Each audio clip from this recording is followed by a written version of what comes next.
I just got an anonymous email accusing my wife of cheating while she was in the UK for a wedding, and now I'm debating whether to go full detective or just pretend I never saw it.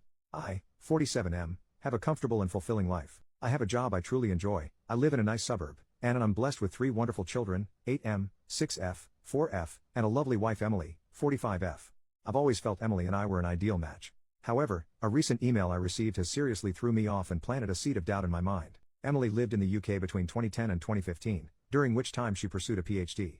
Because she lived there so long, she developed many close friendships and has made it a point to return every couple of years to maintain those ties. This past August, she traveled to the UK for 3 weeks to attend the wedding of one of her close friends. After some consideration, we agreed that it would be best for me and the children to remain at home, as I could not take that much time away from work, and the children were unlikely to find much enjoyment in such an event. Emily departed, returned as expected, and life returned to normal for us. Last week though, I received an email on my work email address. It was supposedly from the wife of Emily's friend, I'll call him Jake, 44M. According to this woman, she has a very strong reason to suspect that Jake and Emily engaged in an affair. She listed off her suspicions, noting Jake had picked Emily up from the airport, spent considerable time at her hotel, and how the two of them frequently went out to dinner alone. She even included pictures of my wife's earrings that she said she found in Jake's pockets when she was doing the laundry and pictures of a lipstick stain on his shirt. The color is one I recognize as something Emily often wears.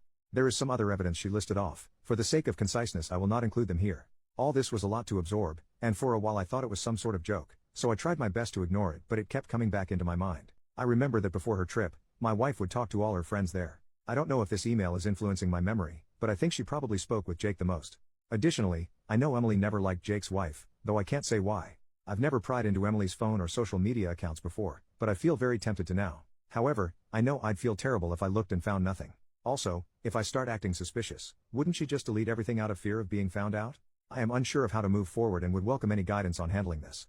The best I can currently come up with is asking to see her phone immediately after confronting her about it so as to not give her no time to delete anything, though part of me thinks this would upset her and potentially not even show anything. So would it be wrong of me to ask my wife to see her phone after I got an email accusing her of cheating? Edit, I forgot to include, my wife no longer has these earrings.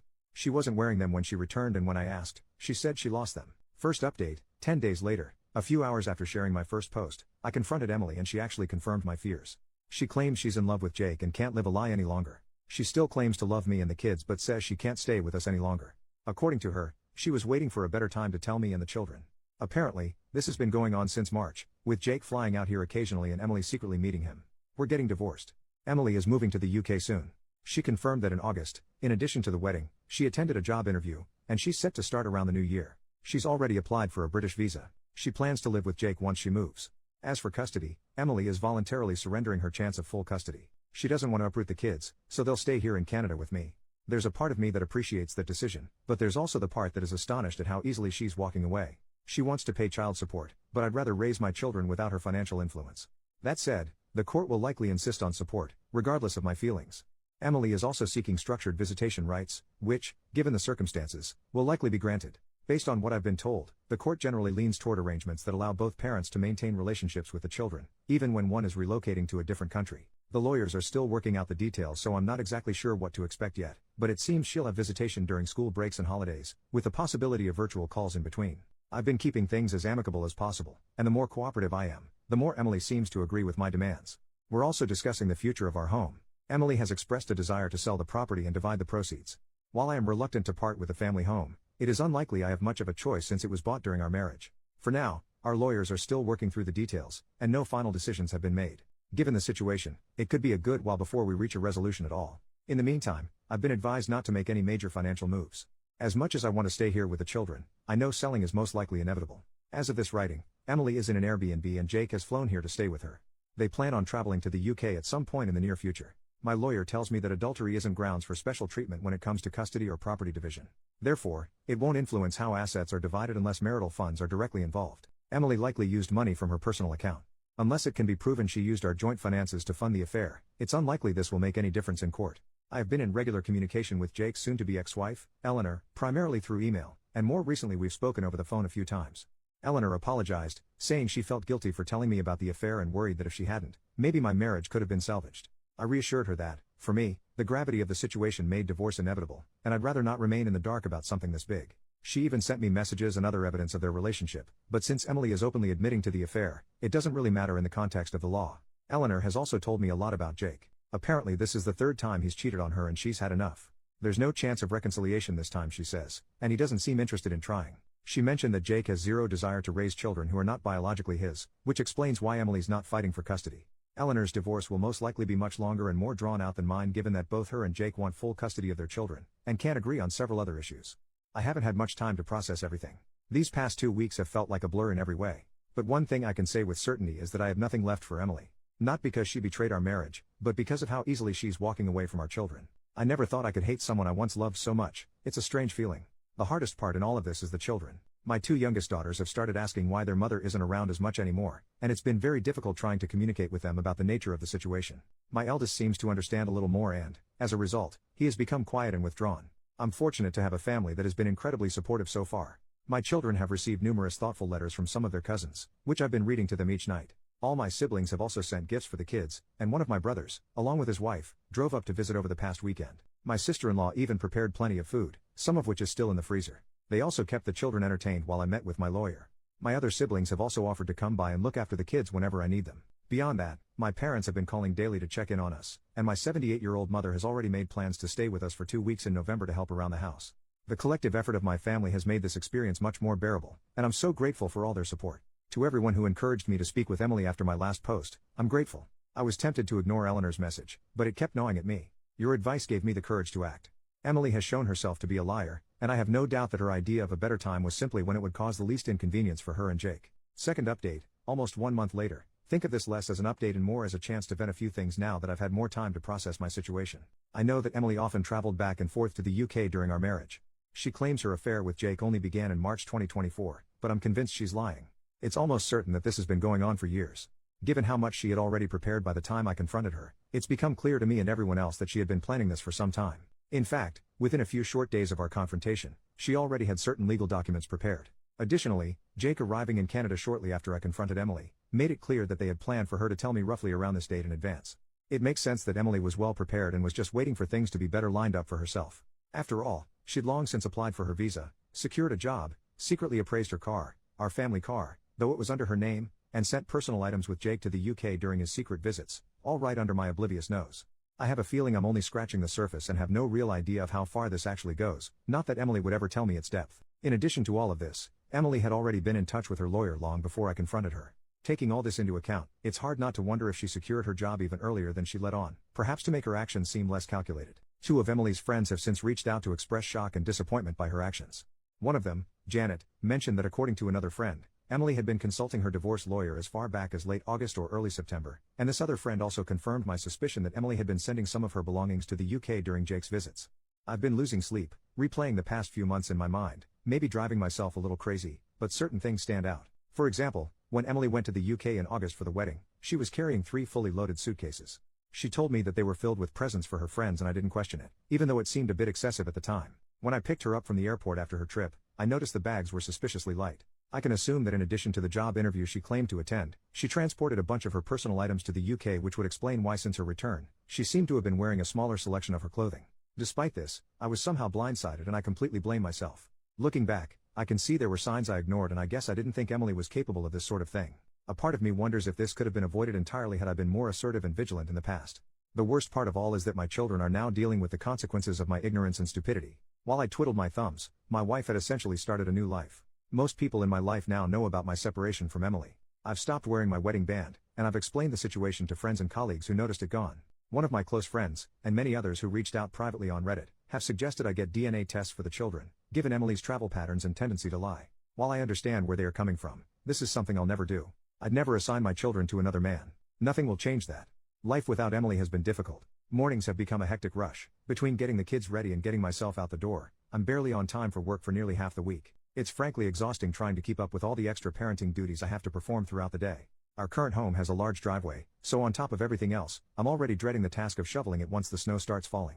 The kids are feeling the strain as well. They don't particularly like the food I prepare most days and they hate how I'm always busy. It's incredibly frustrating to know that while we're here struggling, Emily recently departed for a relaxing vacation through Europe with Jake. Communication between us has dwindled, and I only learned of these developments recently. I have no idea if she plans to return to Canada after her vacation or settle directly into what will likely be a very comfortable life in the UK. On a more positive note, I was able to get the kids to see their doctor recently. She gave me a bunch of useful resources and advice. She placed an emphasis on how time and clear communication were the most important factors for their adjustment. While I'm optimistic, I'd be lying if I said I wasn't worried. It's still early, I know, but they remain quite upset about the entire ordeal and act out regularly as a result. They're having a hard time adjusting to our new reality. Throughout all of this, my family has been a tremendous support. My mother arrived as promised early last week, and things have already become significantly easier. The kids enjoy her cooking and spending time with her. Her presence has also freed me to handle other tasks. Whenever the divorce is finalized, I plan to designate my eldest brother and sister-in-law as legal guardians for the children. They live relatively nearby and have already agreed to take on that role if needed, which brings me some peace of mind. However, I highly doubt this will be any time soon given my much busier schedule and Emily dragging her feet before traveling. The whole process has slowed to a snail's pace. One of the hardest aspects of all this has been making decisions about our family home. After considerable thought and speaking it over many times with my family, I'm leaning towards selling at this stage. Emily has already offered me a bit more than half of the proceeds since she sold our SUV right before leaving the country. My lawyer has noted that selling the SUV before we finalized anything was premature on her part, considering I contributed significantly, 40%, to the purchase. He thinks I have strong grounds to seek reimbursement elsewhere in our asset division, which aligns with Emily offering more of the house. Getting more than half seems fair, given that I contributed about 65 to 70% of the down payment and monthly mortgage payments. As I mentioned above, the family SUV was registered in only her name. However, I covered about 40% of its costs, so it's frustrating she sold it unilaterally. As I've learned over the past several weeks, my sedan is too snug for the kids and inconvenient for my mother to duck in and out of when she runs errands. So I'll need to trade it for something larger. In return, Emily has graciously insisted I keep the furniture and appliances, least she can do, I suppose. As much as part of me would like to stay in our current home, it's probably better for us to move. Part of me hopes this will help us avoid future interference from Emily, though in reality, she's just as likely to interfere no matter where we are. I've been looking at townhouses closer to my place of work, which would cut down my commute and place us near a well-rated school. However, my sisters brought up that moving the kids now would mean changing schools and losing their friends, which would be yet another big change for them. An alternative option is that we move to a smaller, more manageable house close to our current one. This would reduce my workload and allow the kids to stay at the same school. Regardless of which option we choose, the idea of a new home without Emily's memory is appealing. Our current home's location is yet another example of how foolish and short-sighted I've been. Its location was much more convenient for Emily's commute compared to my own. It worked out for a time as the children's school was close to Emily's work in case they needed her during the day, but now all of this is useless as my place of work is rather far. I've heard nothing from Emily's family, and frankly, I have no interest in reaching out. As for Emily's future with Jake, I don't wish her relationship to fail. The longer her life is stable, the less likely she'll disrupt ours. But I take solace in knowing she remains unaware of Jake's infidelity history. I don't feel any moral obligation to warn her about Jake's character, and Eleanor feels the same way. I've made a point to check in on Eleanor regularly. She doesn't have the same family support I do. Her immediate family is charmed by Jake's ample wealth and believes that she should do whatever it takes to keep him, even though it is clear that neither he nor Eleanor wants reconciliation. Third update addressing questions and concerns, 1 month later. Hello, the main purpose of this post is to clarify a few things that have come up in my personal messages. I appreciate the concern and will use this opportunity to address many of these points at once. First, I'm still very much adjusting. I've accepted the situation, though I still feel bitter about it now and then. I'm adapting, and while some days are worse than others, I'm managing. All in all, my situation doesn't feel as overwhelming anymore. The kids are still adjusting. They're resilient, but they've been dealing with a lot. I'm considering enrolling them in a program designed to support children of divorced parents. I just need to find the time to properly research it once my work calms down a bit. On the topic of household dynamics, some people who have been messaging me seem to think that Emily was overburdened with chores and that somehow justified her decisions. To remove any misunderstandings, before everything fell apart, the split on household chores hovered around 60-40, with her handling the larger portion. In contrast, living expenses were covered roughly 75% by me and 25% by her. Not to mention, Emily took far more solo vacations than I did, and I guess we all now know how those went. Also, yes, I know how to cook. I've always been a health-conscious person, which meant the kids often preferred the way Emily prepared meals. Despite the many private messages suggesting otherwise, I still have no intention of DNA testing my children. Emily has settled into an apartment owned by Jake. I'm not sure if I mentioned this before, but apparently, Jake owns an apartment in the city to avoid commuting during the week. According to Eleanor, he'd stay there and go back to his house on weekends to be with her and the children. Since his most recent affair has come to light, he's been living there full-time and only comes to the house to see his children. Eleanor also mentioned the apartment is the same place where he carried out his previous affairs, which is fitting, I guess.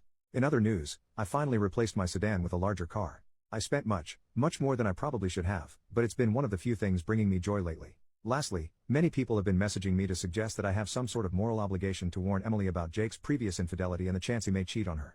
I don't think this is my responsibility. Maybe Emily already knows and just doesn't care. Fourth update, 2 months after the last one. I've decided to make a quick update as many people have been asking how the children and I have been faring. I apologize for not being able to do this sooner as my current schedule does not allow much free time. So far, things are a bit better. Life has become easier since I hired a nanny to help around the house and with the children. With her handling a sizable portion of the weekly chores, I've been able to focus more on work. I do enjoy my job, but lately, I've been putting in longer hours to keep our finances in check. Between legal fees, the nanny's salary, and a car I probably spent too much on, my expenses have been adding up fast. The longer hours mean I see less of the kids, but I tell myself it's temporary. I try to make time for them on the weekends I'm not working, but even that's been difficult. They're adjusting slowly, though I know it'll be a long time before things feel even relatively normal if they ever do. I'm still figuring out where we'll live long term. At this stage, the house will almost certainly be sold, and I want a place for myself and the kids that has no connection to Emily. Over the past few weeks, I've been speaking with Eleanor less and less. Part of it is my schedule, but mostly, I just don't see the point. Talking to her only reminds me of how good I had it before.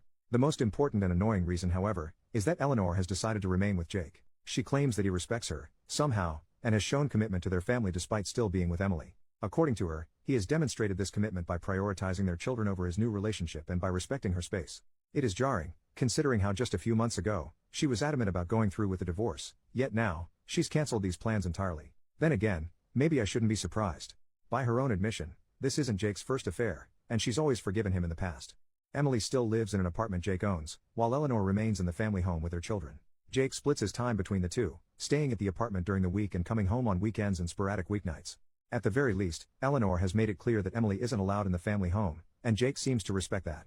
Emily rarely calls the kids during the week, and when she does, the conversations are brief and she tends to whisper a lot. Since these calls take place rather late in her time zone, I imagine she doesn't want to disrupt Jake's sleep. On weekends when Jake is with his own family, Emily makes more of an effort to talk to the children. However, these calls haven't been particularly long either, as I have felt they shouldn't interrupt the time I planned with the children. All of this is still very much a work in progress, which hopefully will get easier as time goes on.